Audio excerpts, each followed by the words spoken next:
dawaalee respiratory system irratti dalagan. Jalqaba learning objectivein yeroo boqonnaa kana fixxe at the end of the chapter the student will be able to understand and describe. Yeroo boqonnaa kana fixxe barataan maal danda'uu qaba jaa wantoonni asii gadi kun galuu fi qaban jaa. Tokkoffaan drug used to treat bronchial asthma, cough, nasal congestion. Dawaalee bronchial asthma wallaanuudhaaf itti fayyadamu. Kaafi, qufaa, nasal congestion, cufamuu funyaanii, disordera tokko tokko irraa kadhufu dawaalee isa kana wallaanuuf itti fayyadamu. Ibsuu qaba jaa kabiraa broad classification of drug used to treat bronchial asthma. Qoodamiinsa dawaalee asmaa wallaanuuf itti fayyadamnu. Akkasuma pharmacokinetics, mechanism of action, side effect of each group. Dawaalee kana akka isaan itti dalagan side effect isaanii tokko tokkoon beekuu qaba jaa. Introduction irra jalqaba dawaalee respiratory system irra dalagan beekuu dura respiratory system warreen jennuun kuni eenyufaa, faayidaan isaa maali?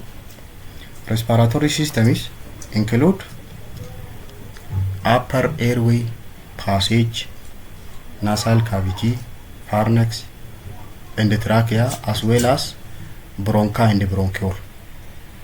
Respiratory system warreen jennuun karaa qilleensaa karaa gubbaa kana uraa funyaanii akkasuma pharynx, trachea, bronchi, bronchiole warreen jennu kana respiratory system kan jennu. Respiration jechuun maali? Respiration jechuun breathing jechuudha. It is the exchange of gas, wal jijjiirraa gaasiitii oksijiniidhaa fi carbon dioxide wal jijjiiramuudha. It involves breathing in of air through respiratory tract. Respiration jala wanni jira qilleensa gara keessaatti fudhachuu ujummoo respiratory tana. Akkasuma uptake of oxygen from the lungs, oxygen somba dhaqqabsiisuu. Kabira transport of oxygen through the body in the blood stream, oxygen geejjibuu itti dhiigaa keessa.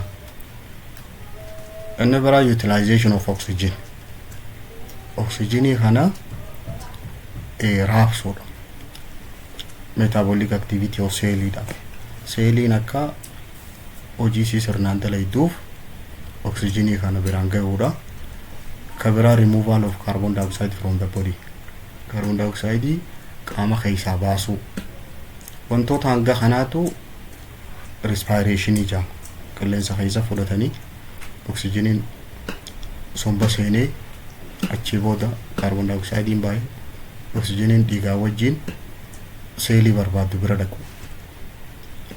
Drug therapy of pulmonary disorder is generally directed toward altering specific physiologic function. Dalagaan normaalidha hun yeroo jijjiirame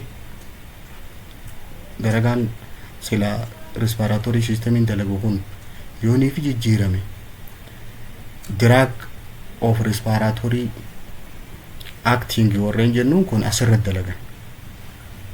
During pulmonary disorder yeroo rakkoon sombaa jirtu takka rakkoon karaa qilleensaa kun jirtu daawaan nuti fayyadamnu kun kanaaf nu gargaara.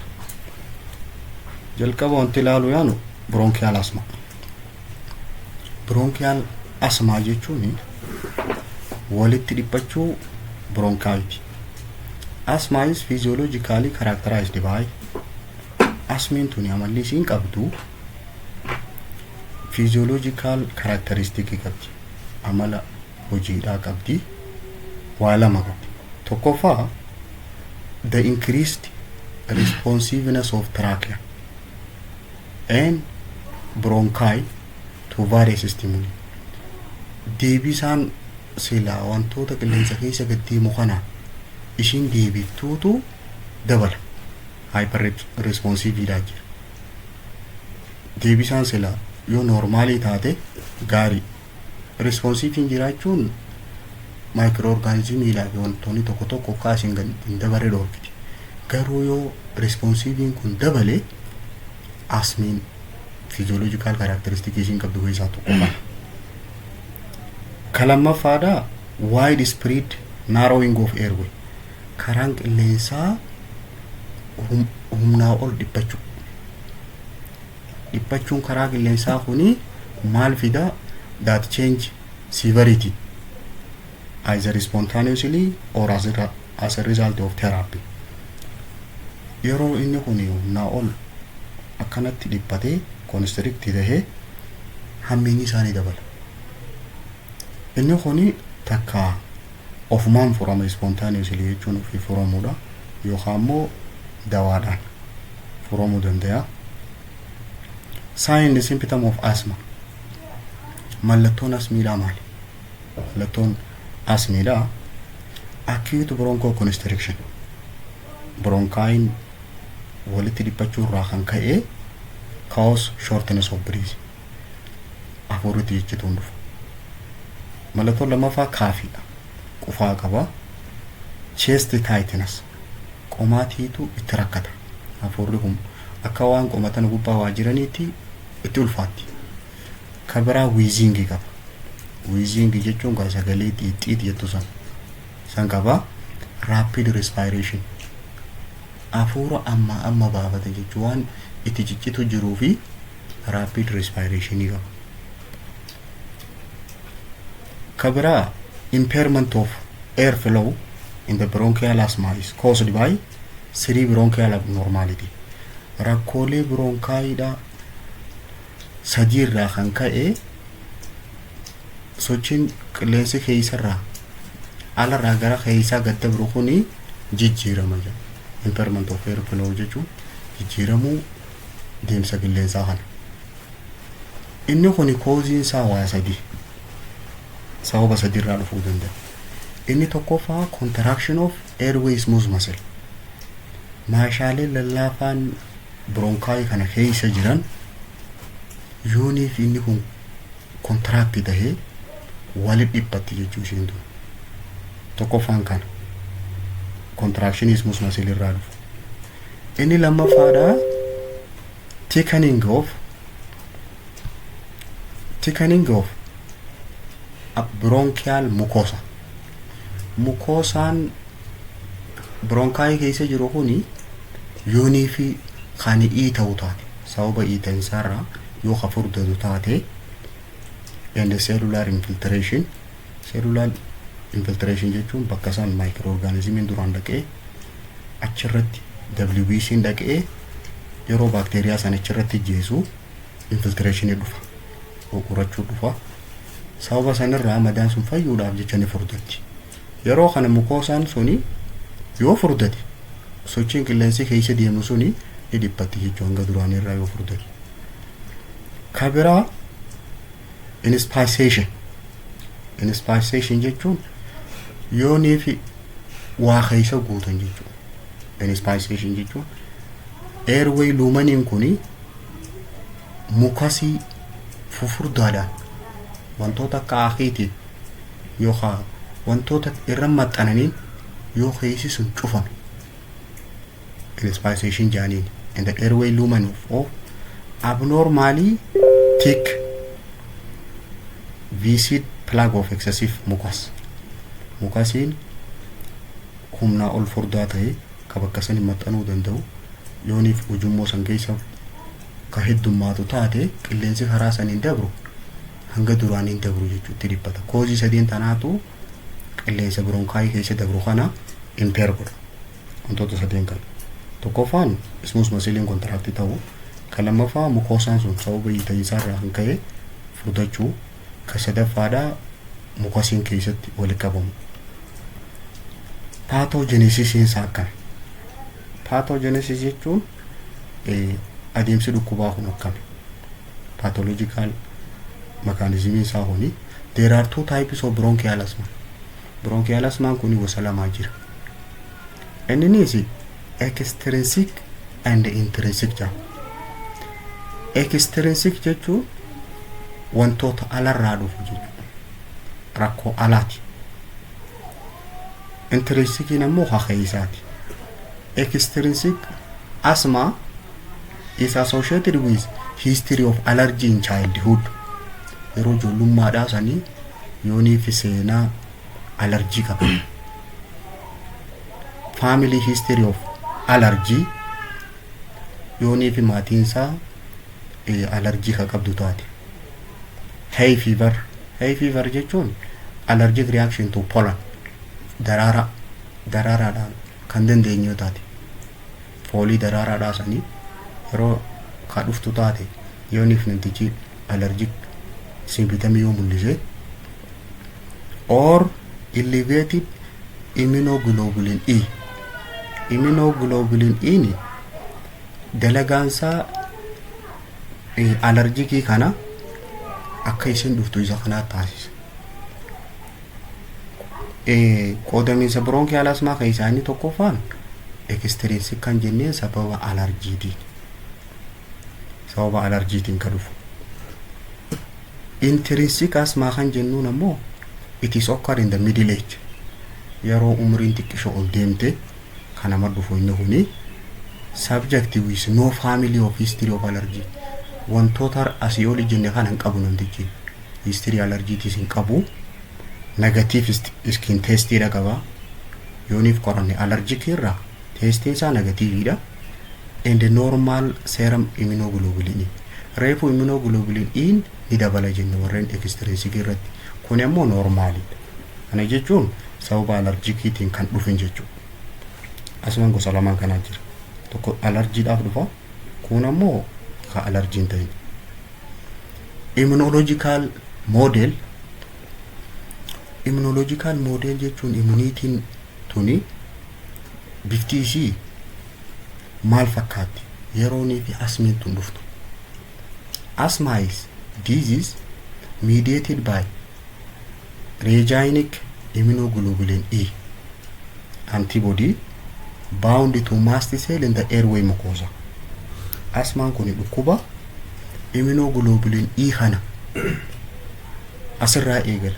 Immunoglobulin E kun yooniif mast cell jedhamtu histamine isaanii develop gootu karaa qilleensaa keessa ka jiru sanitti yoo maxxane inni kun asthmaan kun yeroo san dhufa.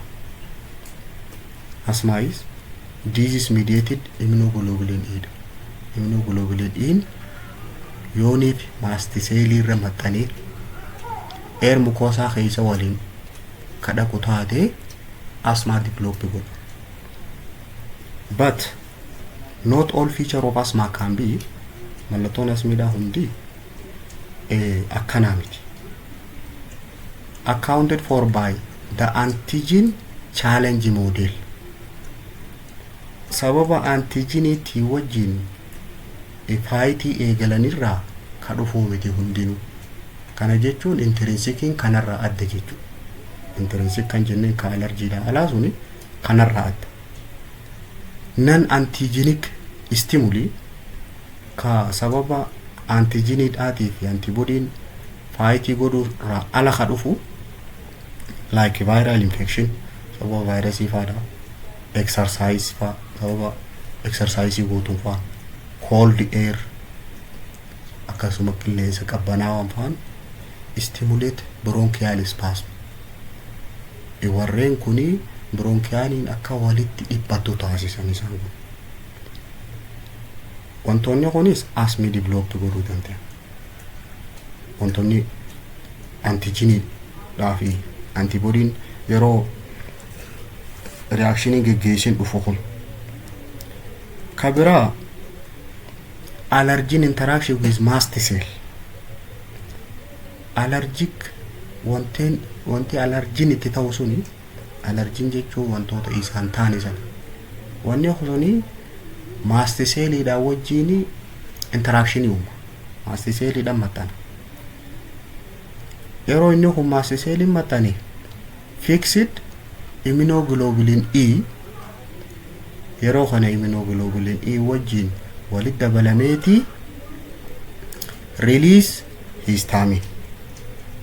Histamine akka release ta'u godhu. Histamine hoggaa release ta'ee allergic reaction develop ta'uu eegala.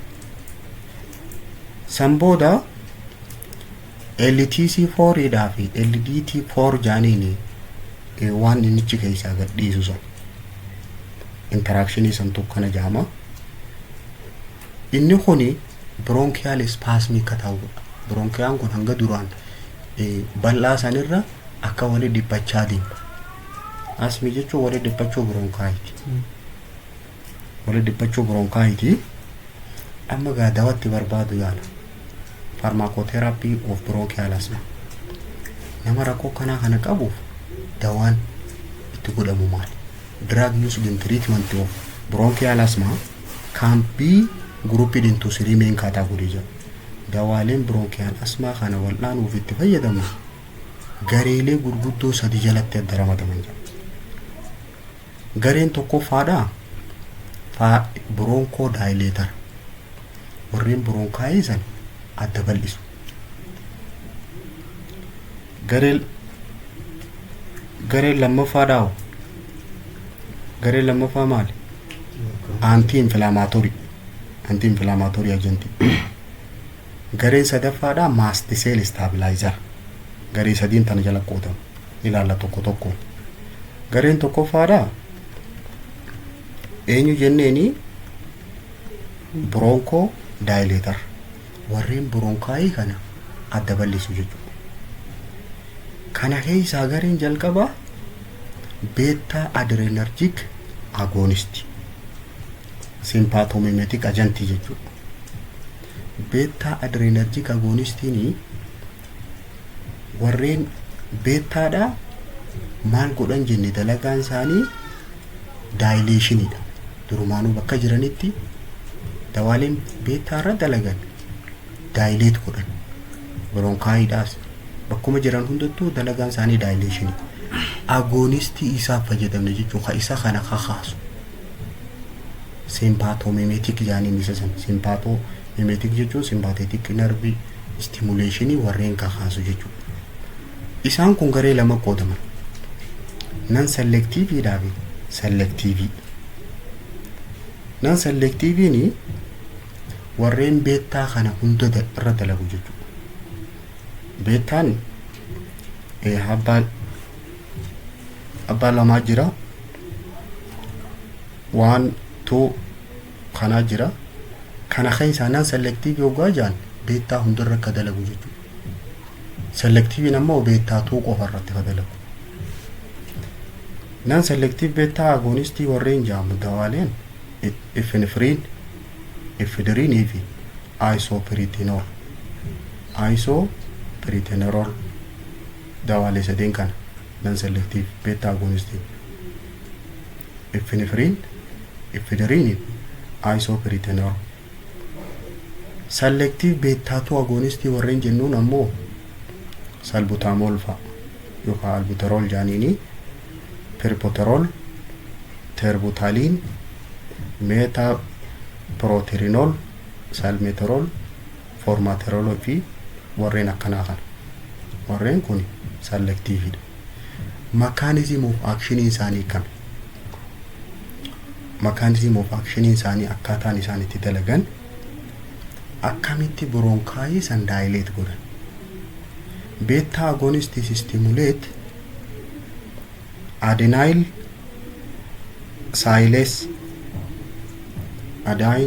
silase kana stimulate godheeti increase formation of CAMP kuni enzyme dha.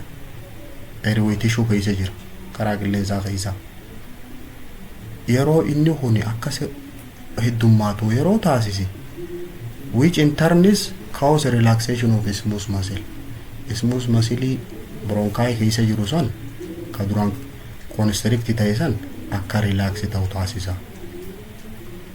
Beta agonistiin kun akkaataan isaan itti dalagan akka kana.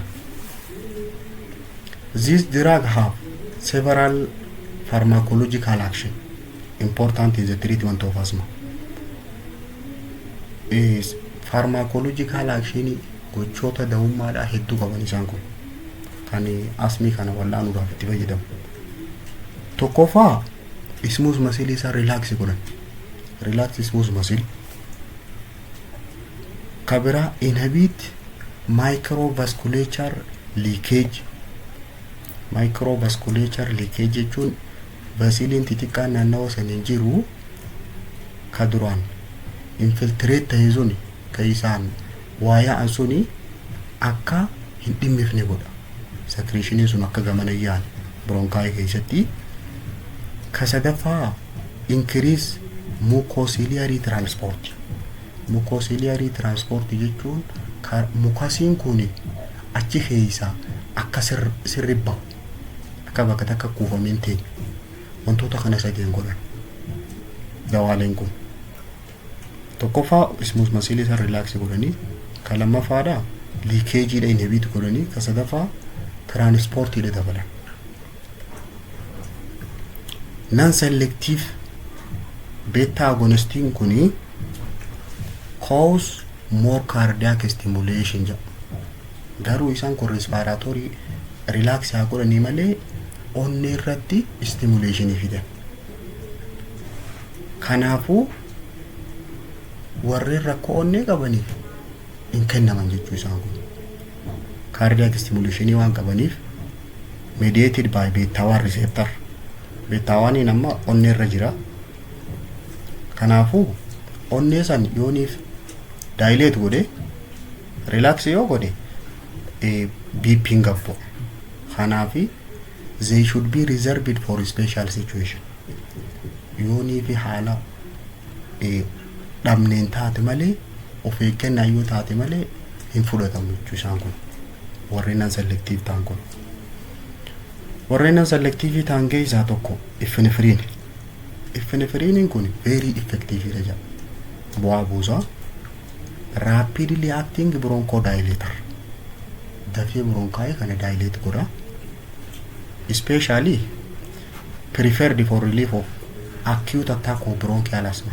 Warreen asmi amma qabdeef dafee irraa furuudhaaf preferred isa kan jalqaba filatamu. Karaa kamiin kennamaa administered by inhalation. Qilleensa wajjin inhale godhan akka salbutamol fi facaasan sanitti or subcutaneously inni kennama. Side effect isaa garuu maal qaba? Arrhythmia qaba. Sababni isaa cardiac stimulation waan qabuuf dhawannaa onneedhaa tana ni jeeqa. And worsening of angina pectoris. Angina pectoris heart problem ida. Isa kana akkatti hammaatu godha. Kabira side effect isaa increase blood pressure. Dhiibbaa dhiigaa dabala. Tremor illee fida. Tremor jechuun hollachuu jechuudha. Hollannaa fida. Eenyuuf hin kennamne inni kun contraindication isaa tokko warreen hypertension qabuu fi warreen arrhythmia qabuuf hin kennamu. Kabira dawaa lammaffaadha ephedrine. Kareefu epinephrine kun ammoo ephedrine. Garaagarummaan isa kanaa maali? Isa kana lamaan it has longer duration of action. Turtii isaatiitu irra dheeraadha when compared with epinephrine. Epinephrine dha wajji yoo waliin laalle duration isaa irra dheeraadha. Garuu kuni more pronounced central effect and a lower potency. Hammi isaatiisi gabboodha central effect hedduu qaba. Inni kun ephedrine kuni central effect hedduu qaba. It can be given orally. Kareefummaa inhalation fi subcutaneous kennamu jira. Kun ammoo afaaniin illee kennamuu danda'a. The drug is infrequently used at the moment because of development of more efficacious and beta 2 selective agent. dawaan kuni irra deddeebiidhaan illee ni fudhatama. Sababni isaa bu'aa waan hedduu buusuuf efficacy jechuun effective waan ta'eef akkasuma beektaatuu selective agentii jalatti waan ramadamuuf inni kuni hedduu fudhatama dawaan kun efederiiniin kun warreen bronchial asthma qabuuf.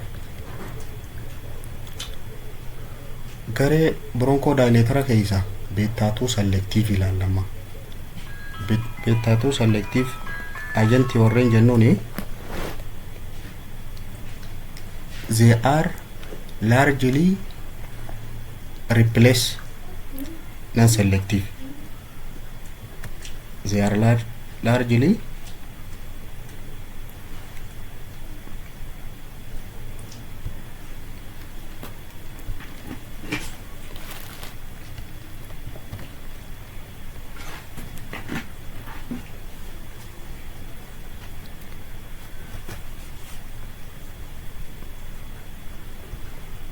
They are largely replace non-selective beta-2 agonist.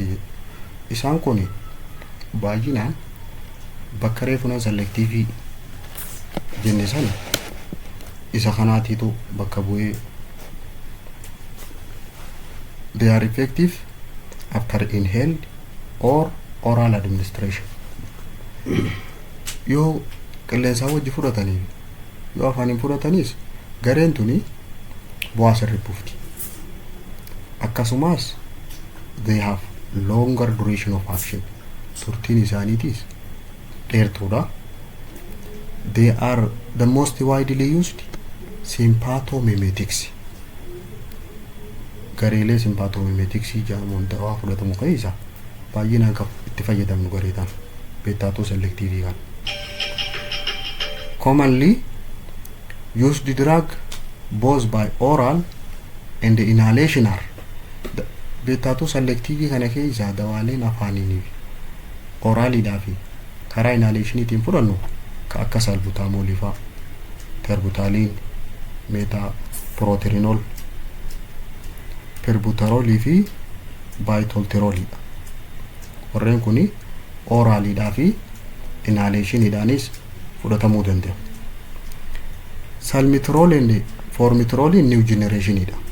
Kuni warra haaraa garee haaraa long acting beektaatuu selective agonist with duration of action sa'aatii 12 fi oli warreen haaraan kun salmeterolii fi formoterol warreen jennuun kun. This drug appear to interact with inhaled corticosteroid to improve asthma control. Isaan kun dawaalee corticosteroididhaati wajjin yoo fudhataman asmaa kana control godhuudhaaf dawaa baay'inaan itti fayyadamu. Isa kana cinaadhaan corticosteroidii fudhatu. Delivery of adrenoreceptor agonist through inhalation results in the greatest local effect on the airway smooth muscle with least systemic toxicity. Dawaa beektaatuu selective kana wanni fudhannuufi receptora jira adreno receptora kajaan. Inni kun agonistiin isaa receptorri kun akka kaka'u taasisa. Yeroo receptorri kun kaka'e smooth muscle isaanii sirri dilate godha. Local effect qaba, greatest local effect qaba. Garuu sistema keessatti toxicity isaa xiqqaa. Kanaafi dawaalee garee beektaatuu selective kana fudhannu.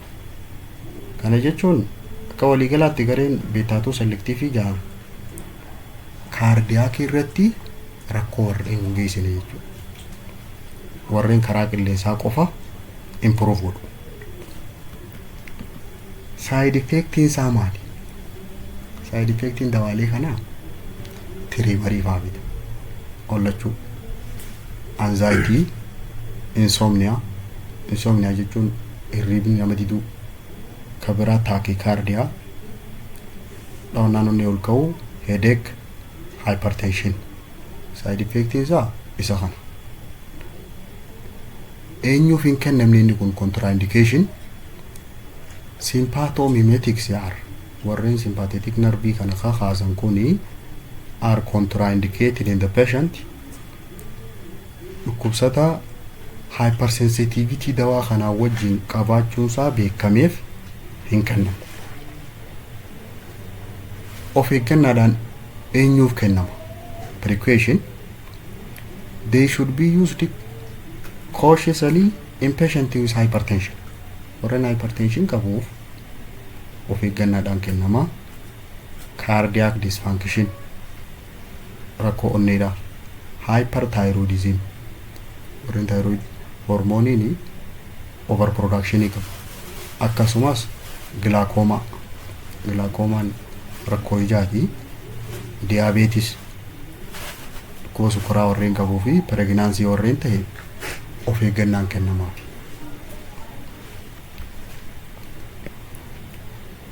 Kana keessaa kan itti aansinee ilaallu methyl xanthine jaaniin. Methyl xanthiniin dawaalee garee dawaati. There are three important methyl xanthine dawaalee barbaachisaa sadii jira as keessa. Methyl xanthine kana keessa theophylline, theobromine fi caffeine dawaalee sadeen kana jira barbaachisaan garee methyl xanthine dha. Of the three natural xanthine agents, inni kun methyl xanthine kun uumamaan jira, naturally dha. Garee methyl xanthine kana ka uumamaan jiru kana keessa sadeen kana keessa theophylline is most selective. Isa kana keessa theophylline kanaatu baay'ee filatama. Smooth muscle effect waan qabuuf, smooth muscle relax waan godhuuf. Caffeine garuu has the most marked central effect. Kuni sammuu irratti effect qaba. Caffeine kanuma buna fa'aa keessa jiru waan. Theophylline preparation isaa theophylline kana wanni qopheessinuuf most commonly used for therapeutic purpose is aminophylline jedhama. Theophylline kana yeroo dawaadhaaf qopheessinu maqaan isaa aminophylline jedhama. Theophylline plus diethylamine. Isa kanaa fi dawaa diethylamine jedhamu kana walitti daballeetii aminophylline kana therapeutic purpose idhaaf itti fayyadama. Daa'ummaadhaaf jechuudha. Smooth muscle kana relax godhuuf. Mechanism of action isaa akkamii? Competitively inhibit phosphodiesterase enzyme. Enzyme kana inhibit godhu. Enzyme phosphodiesterase jedhamu kana PDE enzyme jedhamu jira. Isa kana inhibit godhu. Leading to increase CMP level. Sangatti qeeseeti kana dabala. Enzyme kun dabaluun yeroo dabale muscle kana relax godha jiru. They competitively inhibit action of adenosine on adenosine 1 and 2 receptor. Akkasumas enzymoota abbaa lamaa jira. Adenosine ka jaaman 1 dhaa fi 2 jira. Isa kana wajji wal mormeeti akka bakka san hin dhayne godha. Yeroo inni kun isa sanii wajjin wal mormee action isa kana inhibit godhe contraction of airway smooth muscle. Contraction isa sanii isolate godha. Enzyme kun yooniif kan dalagaa isaa dalagu taate smooth muscle kun contract akka ta'u godha. Isa san akka dalagaa san hin dalayne godha. Faallaa isaa. Akkasuma dalagaan enzyme kana histamine mast cell keessa. Mast cell jechuun seelii histamine maddisiiftuu jira karaa qilleensaa keessa. Isa san provoke godha. Ni kakaasa. Dalagaan adenosine kuni adenosine receptor kan dalagaan isaa waa lama godha. Airway kana contract godhuuf histamine sun akka release ta'u taasisu. Garuu dawaan kun isa kana inhibit godha. Gocha isa kana. akka contract hin taanee fi histamine achi keessa akka release hin taane. Kana jechuun inhibit release of histamine and leukotriene from mast cell. Wantoota kana lamaan dhorka mediator gahu. Histamine kun yoo release ta'e seeliin allergic symptom develop godhuu eegalti. Isa kanaaf leukotriene bakka inni keessa maddu mast cell keessa. Mast cell kun seelii mukas membrane bronchi keessa jiru kana achi keessa madda. Dawaan kun isa kana akka maddini dhorka. Pharmacokinetics is akkami sochiin dawaa kana. This drug are only slightly soluble in water. Bishaan keessatti bulbulama. So are administered as several salt containing varying amount of theophylline base. Inni kun ashaboo hedduu keessaa qabu. Taheeti administerta. Bishaan keessatti xiqqoo bulbulama. Kana jechuun inni kun saltii hedduu waan keessaa qabuu fi bishaan keessatti xiqqoo bulbulama. Most preparation in well absorbed from GIT. Garaacha keessatti baay'inaan xuuxama. Metabolize center isaa thyroid liver keessa metabolize hojii jijjiirama. Dose should be decreased in case of liver disease. Dose isaa warreen rakkoo thyroid qabaniif gatti kaachuu qaba. Akkasuma warreen heart failure qabaniif gatti kaachuu qaba dosiin isaa. Maali metabolism isaa liver keessa waan ta'eef. Adverse effect isaa yookaan side effect isaa maali? Adverse effect isaa tokko faana anorexia, loss of appetite, nausea and vomiting, abdominal discomfort, uniga nama tolu dhabu garaachaati, headache, anxiety, cinqii fida, insomnia illee fida, hirriba nama dhorkuu danda'a, seizure, qillifaawu yookaan gaggaba, and arrhythmia. Arrhythmia jechuun ritamiin sila onneen dhaawattu suni jeeqamuudha. Adverse effect dawaalee kana isa kana. Inni itti aanu muscarinic receptor antagonist. Dawaalee receptor muscarinii irra block godhu. Antagonist jechuun warreen block godhu jechuudha. Mechanism of action isaanii inhibit godhuudha. Mechanism of action in dawaalee kana muscarinic antagonist is competitively inhibit the effect of acetylcholine at muscarinic receptor. Dalagaa sila acetylcholine receptor sanirra dalagu sanii inhibit godha. Block contraction of airway smooth muscle. Kana jechuun acetylcholine receptor sanirra wanni inni dalagu contraction smooth muscle daati geggeessa. Kanaafuu dawaan kun block godha. Akka airway smooth muscle suni block hin taane. Akkasuma acetylcholine secretion bronchial keessatti akka dabalamtu taasisa. Dawaan kun ammoo isa kana block godha. Secretion of mucus that occur in the response to vagal activity sababa vagus nerviti yeroo secretion dabalu akka secretion kun daballe block godha. Dalagaan muscarinic antagonist dha waa lama dalaga. Tokkoffaa contraction airway smooth muscle dha kan taane taasisuu fi akkasuma secretion akkan daballe taasisuu. Systemic adverse effect isa rakkoon inni garuu namarra fiduu danda'u as a result of rapid absorption sababa dafee xuuxamuu jecha tokkoffaa urinary retention fida. Fincaan akka namarraan baane godha. Tachycardia fida. Heart rate ol ka'u. Loss of accommodation. Loss of accommodation jechuun wantoota dhiyoo jiran akka namatti mul'anne godha. Kabira agitation. Agitation jechuun of jibbuu fida.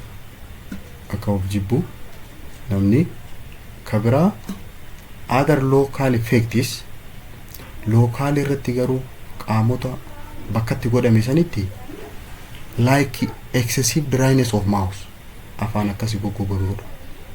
Sababni isaa secretioniin akka secrete hin taane block godha jenna. Limit the quantity of atropine used. Kun egaa hanga atropine ati fayyadamte irratti hundaa anne kun secretionii humnaa ol si keessa dhabamsiisuudhaaf waati ko dhabamsiisuun. Dawaalee kana keessaa tokkoffaan hyperatrophian bromide jaaniin.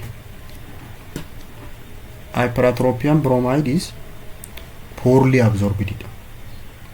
Kuni hedduun tuutamu does not enter central nervous system. Central nervous system illee seeru inni hedduun tuutamu. It permit the delivery of high dose of muscarinic receptor in the airway. Inni wanni inni godhu doziin hedduun receptor muscarinicidha akka karaa qilleensaa keessa seenu godha.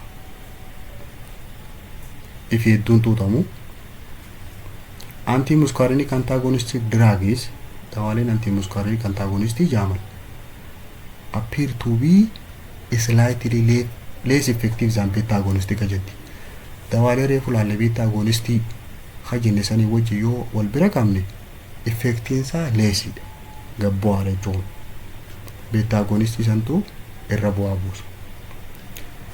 The addition of epratropium enhances bronchodilation produced by nebulized albuterol in acute severe asthma.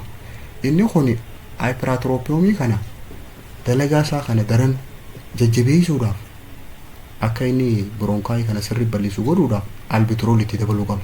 Warreen severe asthma qabaniif albuterol egaa hyperatrophium itu waliin warreen severe asthma qabaniif kennama dafee akka namticharraa fayyisuuf. The anti-muscarinic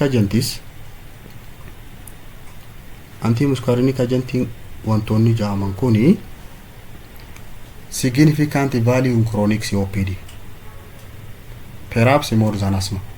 Inni kuni dawaalee kun yeroo tamii itti fayyadamna baay'inaan warreen akka hyperatrophium kana warreen COPD qabaniif asmiirra warreen COPD faa qaban saniif irra fayyadamna. This to be significant value kan inni gatii qabu jechuu baay'inaan asmaarra COPD daaf. These agents are useful akkasumas dawaaleen anti-muscarinic ka jennuun kun alternative therapy daaf itti fayyadamna. Dawaa lammaffaadha jechuudha. Warreen beta agonistii kana dandeenye warreen beta agonistii kana intolerant warreen ta'e warreen isa kana dandeenye akka alternative itti